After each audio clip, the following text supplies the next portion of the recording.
우리 하나님 말씀 보겠습니다. 열왕기상 19장 1절에서 5절 말씀입니다. 1절에서 5절 말씀 우리 다 같이 한 목소리로 봉독하겠습니다. 아합이 엘리야가 행한 모든 일과 그가 어떻게 모든 선지자를 칼로 죽였는지를 이세벨에게 말하니 이세벨이 사신을 엘리야에게 보내어 이르되 내가 내일 이맘때에는 반드시 내 생명을 저 사람들 중 한 사람의 생명 같게 하리라. 그렇게 하지 아니하면 신들이 내게 벌 위에 벌을 내림이 마땅하니라 한지라. 그가 이 형편을 보고 일어나 자기의 생명을 위해 도망하여 유다에 속한 브엘세바에 이르러 자기의 사환을 그곳에 머물게 하고 자기 자신은 광야로 들어가 하룻길쯤 가서 한 노뎀나무 아래에 앉아서 자기가 죽기를 원하여 이르되 여호와여 넉넉하오니 지금 내 생명을 거두시옵소서. 나는 내 조상들보다 낫지 못하나이다 하고 로뎀나무 아래에 누워 자더니 천사가 그를 어루어 만지며 그에게 이르되 일어나 먹으라 하는지라. 아멘. 함께 예배할 수 있도록 이곳으로 성일교회를 인도해 주신 하나님께 감사합니다. 그리고 목사님과 당회와 성도 여러분 기도해 주셔서 후원해 주셔서 너무너무 감사합니다. 성일교회 예배당 예쁜 거는 알았는데요. 이렇게 아름답게 예배 드리시는 모습, 그 모습 자체가 얼마나 저 개인에게는 은혜가 되었는지 모르겠습니다. 너무 감사합니다. PPT를 좀 띄워주시겠어요? 사진 보면서 좀 설명드리면 더 좀 이해가 쉬우실 것 같아서 사진 보면서 말씀드리겠습니다. 혹시 여러분들 좋아하세요? 살림하는 거 좋아하세요? 오늘 제가 주보를 보고 깜짝 놀랐습니다. 2023년 성일교회 표를 보고 영혼을 살리고 살리는 것에 대한 귀중함을 아는 교회구나 라는 것을 제가 보고서 너무너무 은혜가 되었습니다. 살림 좋아하세요? 살리는 거 좋아하세요? 나도 살리고 내 옆에 있는 사람들도 살리고 가정도 살리고 학교도 살리고 직장도 일터도 살리는 그런 살림 여러분들 좋아하시죠? 그 살림을 잘하고 있는 사람이 저 사진 안에 한 명이 있습니다. 네. 근데 제가 그 사람에게 늘 잔소리를 좀 해요. 더 잘해. 이렇게 하면 더 잘할 것 같아. 더 잘해. 막 잔소리를 해요. 저 같은 사람에게 있는 점이 있어요. 그 점이 뭘까요? 혹시 아세요? 아세요? 맞히시면 제가 선물 드릴게요. 빵점이죠, 빵점. 빵점. 너무 썰렁하네요. 빵점. 저는 빵점 남편이죠. 잔소리만 하잖아요. 그러니까 빵점이에요. 저처럼 빵점 되지 마시고 100점 되는 인생 되시기를 간절히 소망합니다. 네, 넘겨주시면 부르키나파소 여러분들이 늘 기도해 주셔서 너무 감사합니다. 국기가 이렇게 생겼습니다. 빨간색은 혁명이고요. 초록색은 풍요와 부유, 희망의 의미가 담겨져 있어요. 노란색은 자원의 의미가 있어요. 그 다음 사진 보이시면 여러분들 아프리카에 뭐가 많을 것 같아요? 동물들 생각나시죠? 아프리카 하면 동물들, 코끼리, 사자, 치타, 이런 것, 동물들 생각나시잖아요. 그런 동물들은 아프리카의 동쪽에 있어요. 케냐, 탄자니아 이쪽에 많아요. 이디오피아에는 뭐가 많아요? 커피, 그렇죠. 커피가 많습니다. 동쪽에는 사람들이, 우리나라 사람들도 살기가 너무 좋아요. 왜냐하면 지대가 높거든요. 그래서 늘 서늘하고 살기가 참 좋아요. 그에 비해서 서쪽은 완전 반대예요. 서쪽은 사람들이 살기가 조금 어려운, 굉장히 날씨가 안 좋아요. 산도 별로 없고 날씨가 안 좋은 그런 곳이 바로 서쪽 아프리카예요. 그런데 동쪽 아프리카에 없는 것이 있어요. 너무 살기 좋은 그곳에 없는 것은 자원이에요. 이 천연 자원. 그러니까 관광 자원은 굉장히 많은데 자원이 없어요. 광물 자원이. 서쪽 아프리카는 살기는 그렇게 좋지는 않은데 광물 자원이 많아요. 부르키나파소에 제가 아직 눈으로 확인한 건 아닌데요. 금이 그렇게 많이 난대요.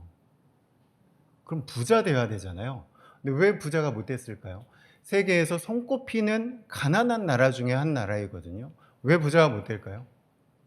누군가가 다 빼앗아 가는 거죠. 힘 있는 나라가 다 와서 빼앗아 가요. 그래서 그렇게 어렵게 살아가고 있는 나라가 바로 부르키나파소입니다. 부르키나파소는 9개월 동안 비가 안 내려요. 6월 달부터 8월 달까지 비가 하루에 한 번 정도 내리고 그 다음에 9월 달부터는 정말 비가 안 내리는데요. 3월 달에 망고비라고 정말 한 번 딱 내리고 비가 안 내려요. 계속 더워지는 것이죠. 그래서 부르키나파소의 건조함은 나무 그늘 아래 들어가면 시원한 그런 건조함이 아니에요. 계속 더워지니까 어딜 가든 더운, 그냥 이렇게 한 걸음 두 걸음 걸어가면 땀이 쫙 흐르는 그런 곳이에요. 그럼에도 불구하고 그 땅에도 사람이 살고 있고요. 하나님 의지하는 사람들이 있어요. 전체적으로는 한 60% 정도가 무슬림들이에요. 이슬람 교도들이 한 60% 되는데, 여러분들이 생각하시는 그런 강한 신앙을 갖고 있는 무슬림들은 아니에요. 굉장히 유한 사람들이에요. 다른 말로, 안 좋은 말로 하면 날라리 신자들이죠. 좀 그래요. 그래서 아주 심하게 자기의 종교를 강하게 얘기하고 있지는 않아요. 카톨릭이 한 20% 정도 되고 개신교가 한 10% 정도 된다고 그렇게 통계를 내고 있어요. 얼만큼 유하냐 하면 저희 옆집에 한 가정이 사는데 정말 잘 사는 가정이거든요. 근데 아저씨가 카톨릭 신자더라고요. 그럼 아줌마도 카톨릭 신자인 줄 알았어요. 근데 이슬람교도라는 거예요. 깜짝 놀랐어요. 근데 너무너무 잘 살아요. 싸우지도 않는 것 같고 너무너무 행복하게 잘 사는 모습을 보면서 정말 무슬림들이 강하지 않구나. 자기 종교색을 강하게 내서 막 사람을 죽이거나 그렇게 하지는 않는구나. 너무 감사하다 하는 마음으로 살아가고 있습니다. 부르키나파소는 이렇게 보시면 바다가 없죠.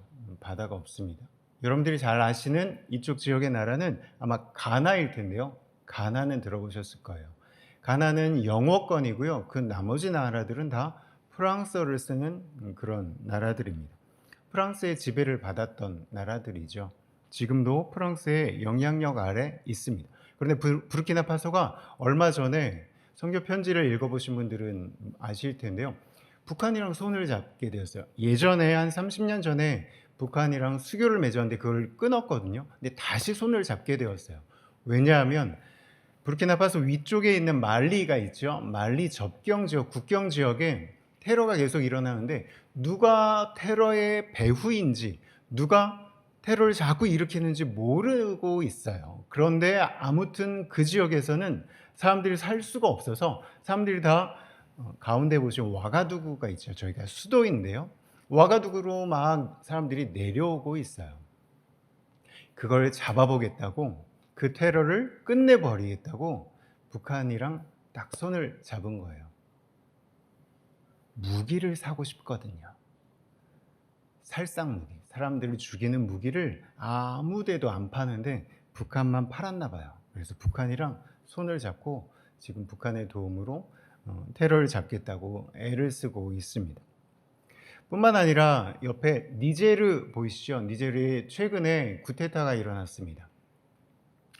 그래서 저희가 한국에서 떠나서 부르키나파소로 갈 때 이디오피아 항공을 타면 니제르의 니아메라고 하는 곳을 한번 거쳤다가 비행기도 완행이 있어요. 그래서 거기를 한번 찍고 다시 부르키나파소 와가두구로 가는데요.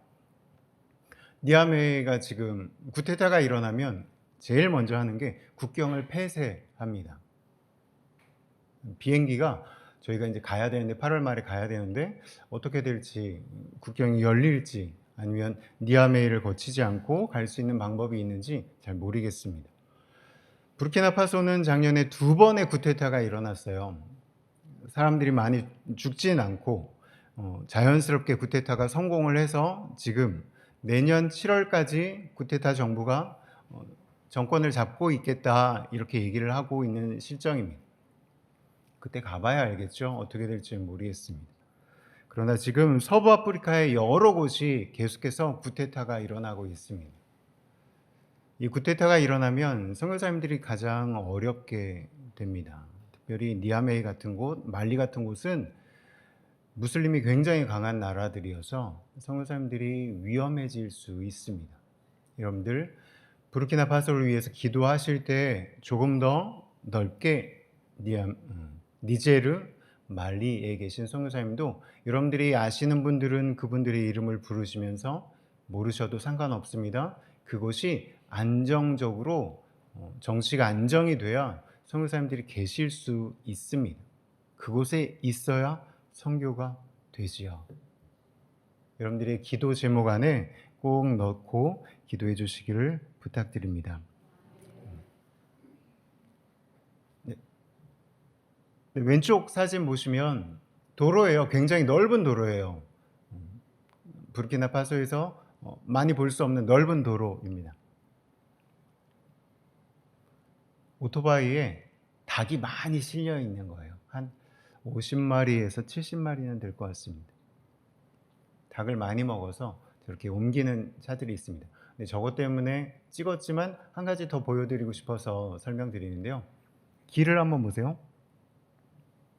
아스팔트 도로예요. 아스팔트는 어떤 색깔입니까? 검정색이잖아요. 그게 일반적이죠. 근데 황토색이죠. 포장된 도로인데 황토색이에요. 먼지가 너무 많아서요. 먼지가 많아서 그렇습니다. 건조하다 보니까 계속 건조한 게 쌓이면 다 마르는 거죠. 다 마르는 거예요. 그래서 제가 지금 선교 4년 차인데요. 이제는 이해가 되는 게 있습니다.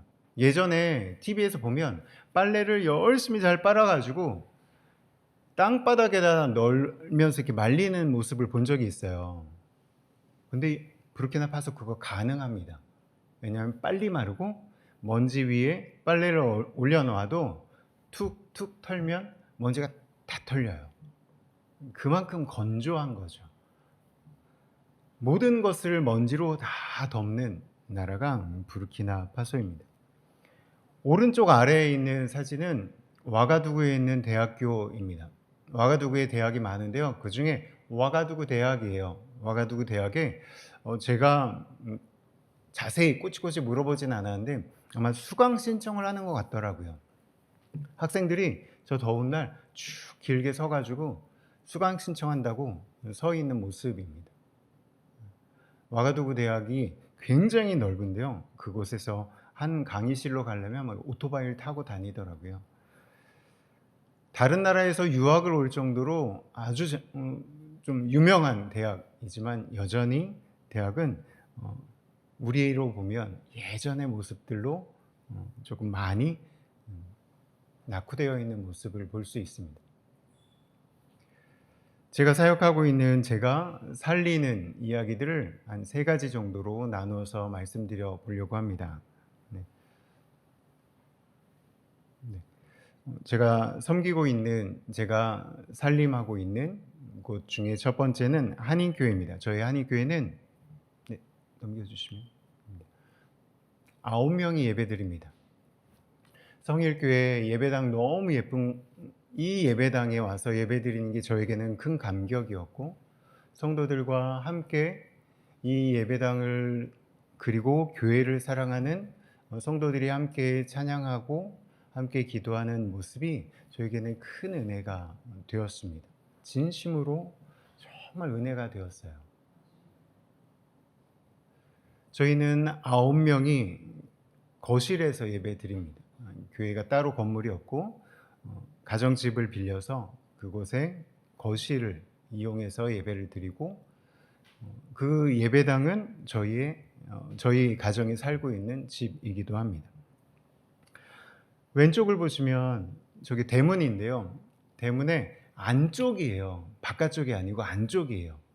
집주인이 계약할 때 여기 교회 하면 안 돼. 그럼 계약 안 할 거야. 그래서 우리는 한국 사람들인데 한국 사람들은 그렇게 시끄럽게 예배 드리지 않는데 그렇게 얘기하고 그냥 끝냈어요. 제가 목사인 것은 말씀드렸고 그냥 그렇게 얘기하고서 안쪽에다가 그러니까 대문 안쪽에다가 교회 명패를 이렇게 붙였습니다. 한 가지 더 아까 목사님이 너무 감사하게 잘 설명해 주신 것처럼 만약 저희 아이들이 저 문 밖에 나갔는데 제가 화가 나가지고 저 문을 딱 걸어 잠궜어요. 그러면 저희 아이들은 어디를 가야 될까요? 아무 데도 갈 데가 없어요.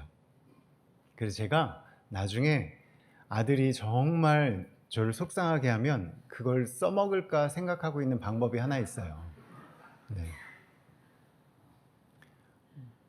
갈 데가 없어요. 갈 수가. 그리고 만약 친구 집에 가려고 하면 엄마 나 갔다 와도 돼? 그렇게 할 수가 없어요. 저한테 와서 그때 차를 가지고 나를 태워다 줄 수 있는가 없는가 그걸 물어봐야 돼요. 그래서 태워줄 수 있다 그러면 친구 집에 갈 수 있고 태워줄 수 없다 그러면 친구 집에 갈 수가 없어요. 사람들이 이 길 도로에 차들이 다니는 도로에 사람들이 다닐 수 있는 길은 없어요. 차가 우선이지 사람이 우선이 아니에요. 차 가는데 사람이 비키지 않는다? 그거는 있을 수가 없는 나라예요. 아직은 그래요. 그러니까 아이들끼리 어디를 혼자 가기는 쉽지는 않죠. 갈 데도 없고. 그래서 친구들끼리 만나도 친구 집에 가지 않는 이상, 저희 집으로 오지 않는 이상 아이들이 딴 데 가서 놀 곳이 없어요. 우리 중고등부 청년부들은 잘 이해가 안 되실 거예요. 엄마가 나를 집 나가라고 했는데 문 열고 딱 나가서 갈 데가 없지 않고 어디든 갈 수 있고 또 돈 내면 찜질방에서 재워주기도 하잖아요. 그런 게 불가능한 나라에 사는 것이 어떤 것인지 잘 이해는 안 되실 수 있어요. 반대로 여러분들이 계시는 성일교회, 섬기시고 있는 성일교회 또 여러분들이 살고 있는 대한민국이 얼마나 잘 살고 얼마나 좋은 나라인지 여러분들은 사실 이렇게 가슴으로 많이 와닿지 않으실 수 있어요. 저도 몰랐거든요. 저도 몰랐어요. 근데 나가보니까 떠나보니까 하나님 앞에 함께 성도들과 온전하게 예배드리고 교회 안에서 신앙생활하고 성도들과의 그 교제 안에서 편안하게 이 땅에서 내가 걷고 싶을 때 걸어서 어딘가를 갈 수 있다는 것, 그것이 얼마나 감사한지 떠나보니까 알겠더라고요. 너무너무 감사한 것은 꼭 비교해서만이 아니라 내가 어떻게 살고 있는지를 보지 않으면 감사가 생기지 않는다는 것을 알게 되었습니다. 사진을 좀 넘겨주시면요. 저희 한인교회 9명밖에 안 되지만 함께 현지교회 방문해서 추수감사주일에 함께 예배드린 거고요. 예배 마치면 여러분들처럼 함께 식사하고 식사 마치면 같이 공부하기도 하고 찬양을 배우기도 하고 함께 기도하는 시간들이 있고 그 이후에 함께 좁은 공간이지만 때로는 탁구도 치고 그 안에서 족구도 하고 있습니다. 남자들만요. 성도들 4명의 남자들이 그렇게 하고 있습니다. 올 부활주일에는 저희가 한 교회에 방문해서 아이들과 함께 또 성도들과 함께 예배드리면서 아이들에게 한국 교회는 부활주일날 계란 우리가 삶아가지고 나눠서 이렇게 함께 나누고 교제해 예수 그리스도의 부활을 함께 기뻐하고 찬양해 그러면서 아이들에게 계란을 성도들과 함께 삶아가지고 가져갔어요. 그리고 성도들 가정에 있는 색연필들을 한 자루씩 아이들한테 지어주고 한번 이렇게 꾸며봐봐 너희들도 해봐 그랬더니 잘 못하더라고요. 해본 적이 없던 거예요. 그러고 나서 다시 한번 생각해 보니까 계란을 먹는 사람을 잘 못 봤던 것 같아요. 닭이 알을 낳으면 그냥 가만히 놔둬요. 그러면 그 알이 병아리가 되죠. 그럼 병아리가 자라잖아요. 그럼 그 자라는 병아리의 수컷은 잡아 먹을 수가 있잖아요. 그러니까 알을 잘 안 먹어요. 마트에서 알을 팔기는 팔아요. 그렇지만 대부분의 사람들이 쉽게 계란을 먹기는 좀 어려웠던 것 같아요. 그래서 계란을 받아서 그리는 것도 처음 해보는 것이죠. 그래서 아이들이 해볼 수 있도록 사진을 한 장 더 넘겨주시면, 이렇게 제 아내가 이렇게 꾸몄는데 이렇게 하면 돼 그랬더니 그제서야 아이들이 좀 그려보더라고요. 한인교회 9명의 성도들이 더 부흥할 수 있지 않을까 많은 분들이 얘기하시는데요. 거의 불가능해요. 한국 사람이 한 50명 정도 살고 있어요. 부르키나파소 전체예요.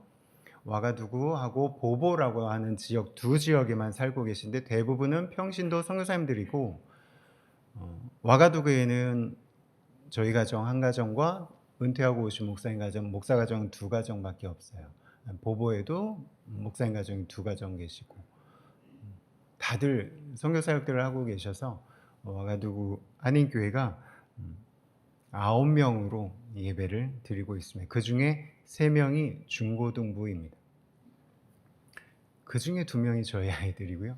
1명은 선교사님 아들이 또 같이 예배 드리고 있습니다. 한인교회 잘 섬길 수 있도록 기도해 주셨으면 좋겠습니다. 네. 두 번째 샬롬 교회인데요. 여러분들 선교 편지 보시면서 샬롬 교회 아니야? 왜 샬롬이야? 이렇게 오해하실 수도 있는데 샬롬이에요. 제가 이것 때문에 폴 목사님께 여러 번 여쭤봤거든요. 근데 샬롬이래요. 그래서 샬롬으로 저도 이제는 인정하고 그냥 그렇게 부르고 있습니다. 여러분들이 아시는 샬롬, 히브리어 샬롬과 같은 뜻이에요. 네, 좀 넘겨주시면, 네, 더 넘겨주십시오.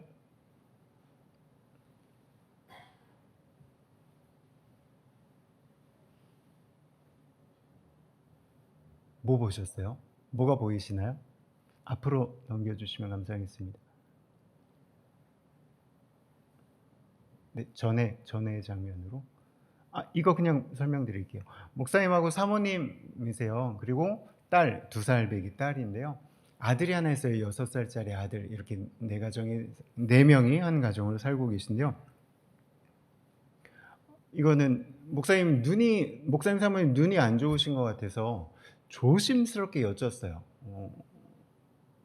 병원을 한번 가보시면 어떨까요? 그랬더니 저는 백내장이나 녹내장이나 이렇게 심한 병이 오신 것은 아닐까 생각이 들어서 병원을 가보시라고 했는데 안경 쓰면 된대요.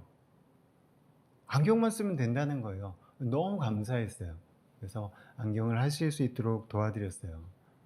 목사님과 사모님은 조금 전에 아까 조금 앞으로 보시면 정말 허벌판에 교회를 사택을 지어놓고 나무 밑에서 예배 드리셨어요.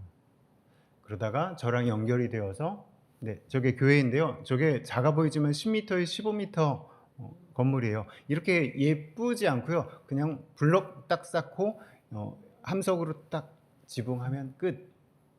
네, 그런 아프리카 교회입니다. 너무 감사합니다. 조금 전에 키워주시면, 크게 해주시면, 저기 끝에 사택이 보이시죠? 사택 앞에 나무가 있는데 그 나무 밑에서 13명이 예배 드리시다가 현지 목사님, 다른 목사님이 저를 소개시켜 주셔서 여기에 예배당을 건축하게 되었어요. 아무것도 없죠. 폴 목사님은 도심에서 부교육자로 사역하셨던 분이에요. 그런데 하나님의 부르심을 받고 저곳에 가서 사역을 하기 시작하신 거예요. 아무것도 없어요. 정말 깜깜해요. 아프리카의 깜깜함은 여러분들이 상상하지 못하실 거예요. 정말 깜깜해요. 아무것도 없어요. 그런데 사람도 없죠. 아프리카는 사람들이 많은 곳에 예배당 지으면 사람들이 정말 많이 오거든요. 그런데 그것들을 다 뒤로 하고 정말 하나님만 바라보면서 저곳에 가신 분이에요. 정말 신실한 분이시더라고요. 제가 교제하면 할수록 정말 그 신실함을 담고 싶을 만큼 정말 신실하게 하나님 앞에서 목회하고 계신 분이에요. 저 목사님 가정을 여러분들이 꼭 기억하시고, 지금 예배당 건축한 다음에 전에 성도들은 다 떠나고 새롭게 오신 성도들이 한 13명 정도 되신데요. 그래서 함께 예배드리고 계신데, 한 5km, 7km 정도 가면 집이 있긴 있어요. 저 멀리에. 그분들이 하나님을 알지 못하는 분들이기 때문에 그들에게 복음 전하고 그들이 하나님 알 수 있도록 목회하시는 그 사역을 최선을 다해서 포기하지 않고 하실 수 있도록 기도해 주셨으면 좋겠어요. 낙심하지 않고, 다른 사람들은, 다른 목회자들은 예배당 지어놓고 성도들이 벌떼처럼 몰려든다는데 나는 왜 그럴까, 그런 생각하지 않고 최선을 다해서 하나님 맡겨주신 사명 감당하실 수 있도록 폴 목사님, 성경의 이름으로 하면 바울이죠. 폴 목사님 가정을 위해서 꼭 기도해 주셨으면 좋겠어요. 그 다음 세 번째로 살림 사역인데요. 제가 살림이라는 단어 너무 좋아한다고 말씀드렸잖아요. 살림. 네. 토마스와 사빈을 기억하셔야 되는데요. 토마스와 사빈은 늘 저희가 아이들이 처음에 갔을 때 프랑스어를 한마디도 못했어요. 자기 이름도 못 썼어요. 그래서 토마스에게 과외를 받았어요. 근데 너무 신실한 사람이 있더라고요. 현지 교회에 현지인들이, 부르키나 사람들이 모이는 교회 장로님 중에 한 명이에요. 우리로 얘기하면 장로님 중에 한 명이에요. 그런 신실한 젊은 분인데 저희랑 만난 이후에 결혼을 했거든요. 사빈하고 결혼했는데 가정을 이뤘는데 같이 살지 못하는 거예요. 왜 같이 살지 못할까? 물었더니 뭐니 해도 이 머니가 문제더라고요. 안 웃으실 줄 알았어요, 제가. 돈이 문제인 거예요. 토마스는 아까 잠깐 말씀드렸죠. 와가두구 대학, 우리로 얘기하면 서울대학교예요. 거기 법대를 졸업한 사람이에요. 그런데 지금 시간 강사로 일하고 있어요. 중고등학교에서 프랑스어 강사로, 선생님으로 일하고 있어요. 계속 공무원 시험 보는데 안 되는 거예요. 여러 가지 이유가 있는 것 같아요. 종족이 한 60개 정도 부르키나파소에 있는데 그 중에 가장 큰 종족이 모시족이에요. 근데 토마스는 모시족이 아니에요. 모시마를, 모래어를 할 수가 없어요. 아마 그런 것 때문이지 않을까? 그런 혈연에 줄이 없어서 그런 거 아닐까 하는 생각을 해봐요.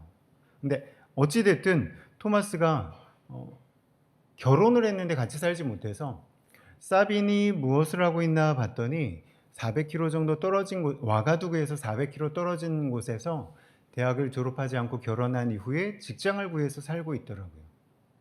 같이 살면 좋을 것 같습니다. 은연중에 얘기했어요. 같이 살아. 너 그러면 되니? 이렇게 얘기할 수는 없잖아요.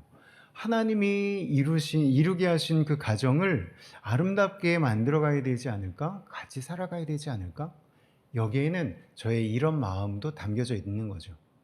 그래도 당신이 장로님인데 말씀대로 산다면 하나님이 주인 되심을 좀 나타내 보여야 하지 않겠습니까? 다른 것, 돈보다는 정말 하나님 앞에서 사는 믿음으로 살아가는 것 보여야 하지 않겠습니까? 그 얘기를 하고 싶지만 하진 않았어요. 같이 살아야 되지 않을까? 계속 얘기했어요.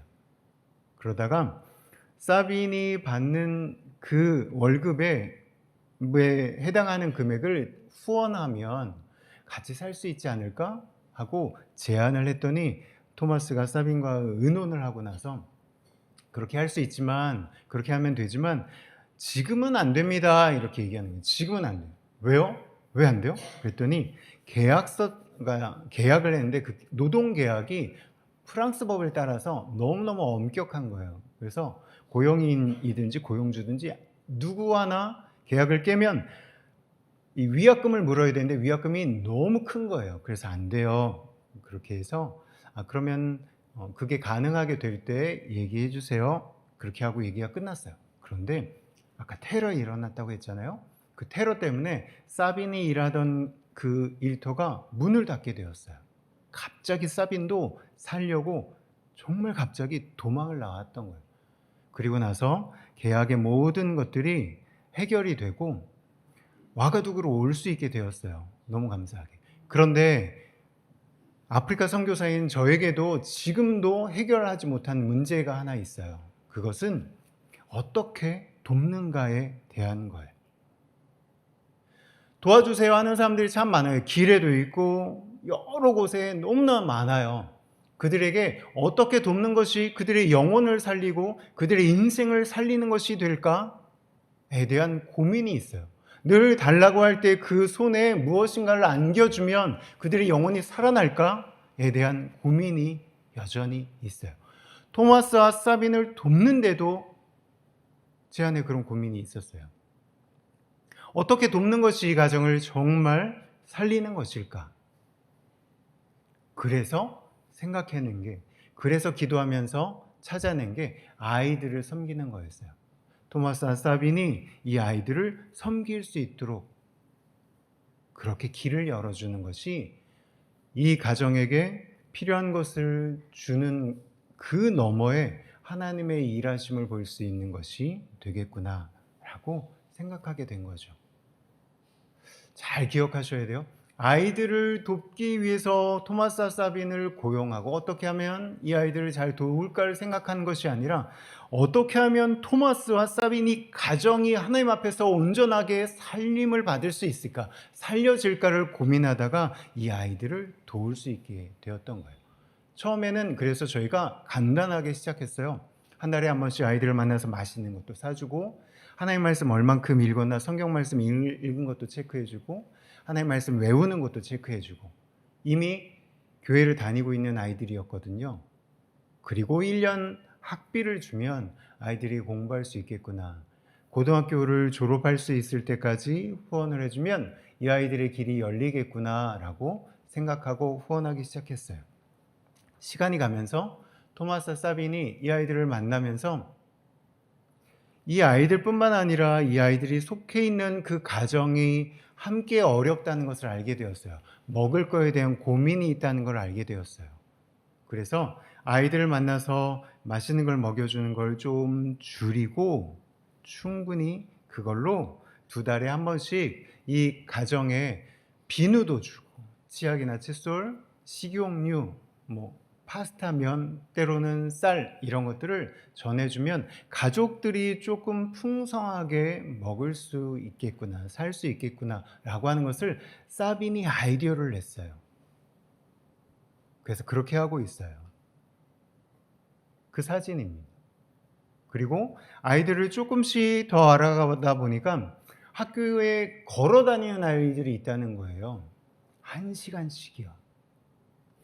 부르키나파소는 아이들이 오전과 오후에 나눠서 공부를 해요. 7시나 7시 반에 학교에 가면 11시 또는 1시에 공부가 마쳐요. 집에 와서 밥 먹고 다시 가야 돼요. 3시에. 그럼 5시쯤에 끝나요. 만약 1시간씩 걸어 다니는 아이가 점심 먹고 싶으면 어떻게 해야 돼요? 4시간 걸어야 되는 거죠. 1시간 가서 공부하고 1시간 집에 왔다가 다시 1시간 걸어서 학교 갔다가 다시 집에 와야 되는 거예요. 그걸 사빈이 알게 된 거예요.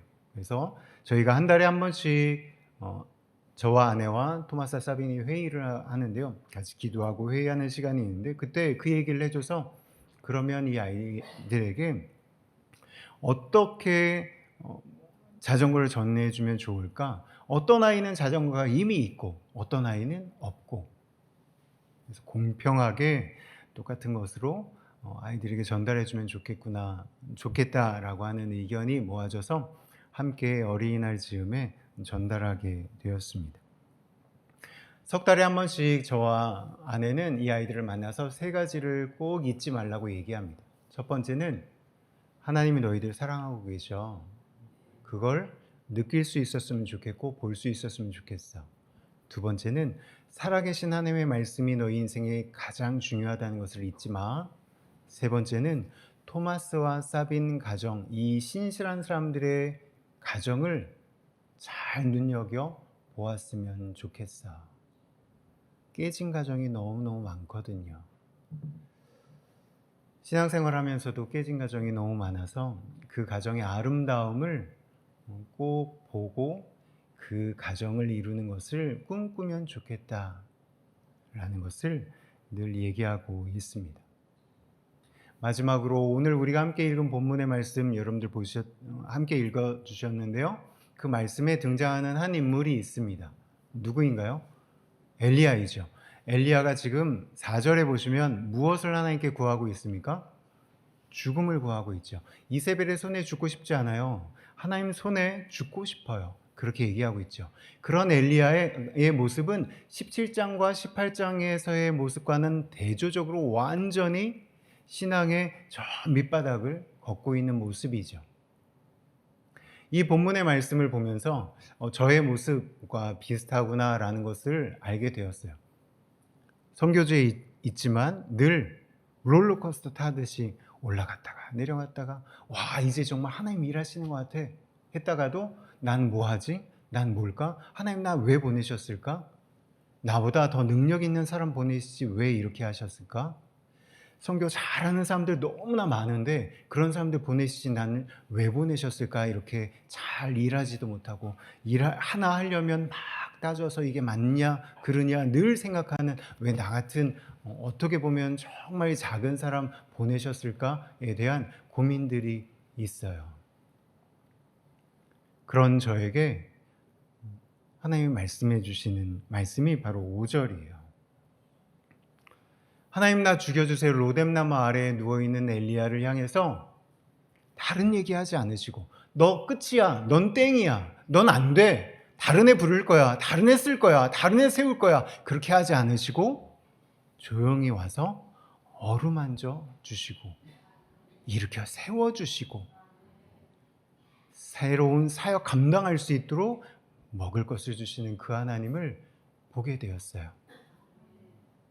하나님도 나를 향해서 그렇게 위로해 주시고 격려해 주시고 다시 일어서라고 하시는 거구나.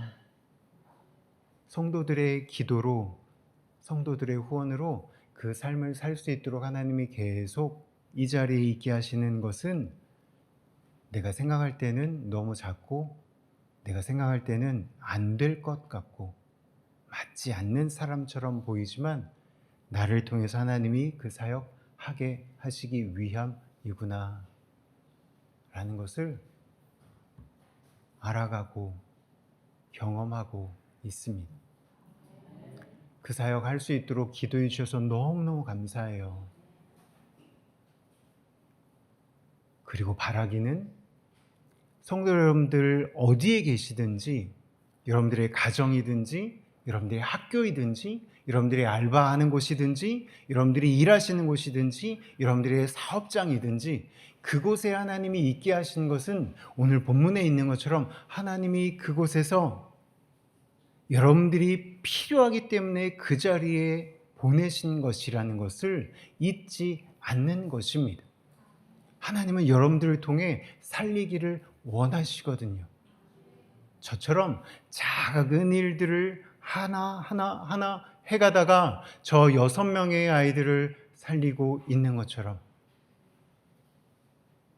여러분들 한 사람 한 사람이 작게 보이는 그 일에 최선을 다해서 순종하고 그 순종함으로 또 한 사람을 살리는 그 일로 말미암아 여러분들이 눈에 보든지 볼 수 없든지 상관없이 여러분들이 볼 수 있는 때이든지 아니면 미래의 저 먼 때이든지 상관없이 하나님이 여러분들이 있는 그곳에서 여러분들을 사용하셔서 여러분들을 통해서 누군가는 살려지고 있다는 것을 기억하시고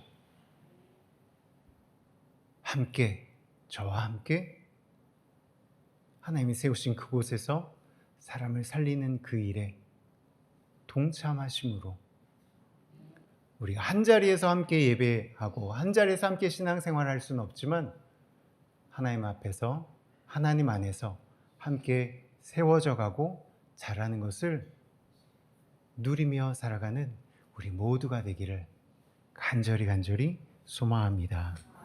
기도하겠습니다. 하나님, 연약하고 너무너무 작고